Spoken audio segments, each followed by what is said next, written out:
Smartphones. The word comes from the word phone, which is a communication tool that humans invented about 100 years ago. This tool makes it possible for people to talk to each other no matter where they are. This communication method has evolved into a far more advanced piece of technology that does far more than a phone. So instead of mainly talking on their phones, people have resorted to a far more civilized, written text-based communication method. Popular ways of communication include texting, tweeting, sending DMs, and emailing. These are all ways you can communicate through text on your smartphone. Smartphones are also used for other things, such as storing information, such as images, more text, and even media, such as videos. Additionally, smartphones take pictures, tap into the shared wealth of human information on the internet, something that deserves a video of its own.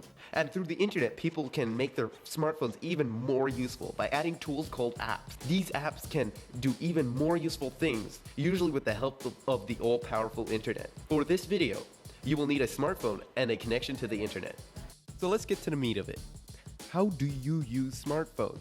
The honest truth is that humans do not like having difficult or confusing things in their lives, so smartphones have become very clear and simple to use, which will only benefit you if you're new to them. First of all, the main way you interact with the smartphone is through touch. The glass display will recognize if a human finger is touching it. The interaction is very natural and takes no getting used to.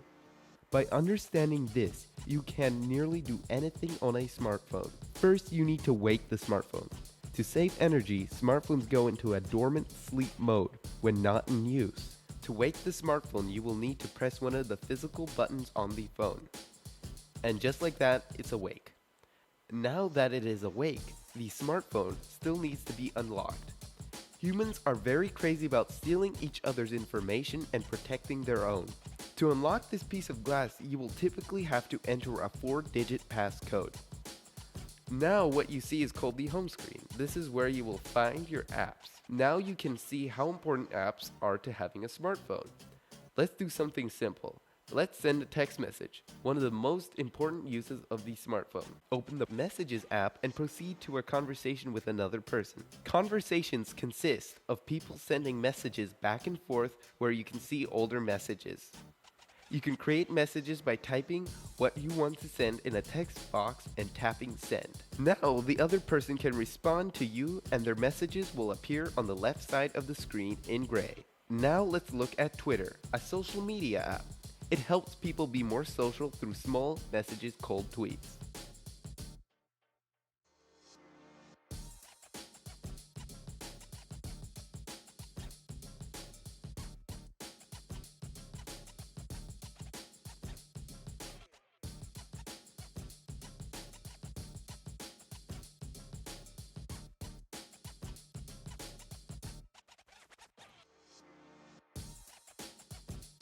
Smartphones also can take pictures, store and play music, play games. These are only some of the many useful and addicting features that are available to the smartphone user. We hope this comprehensive first look into how to use a smartphone was helpful and informative. I thank you for joining us today as I showed you how best to fit in as a human around here. People love smartphones and we are sure you will too.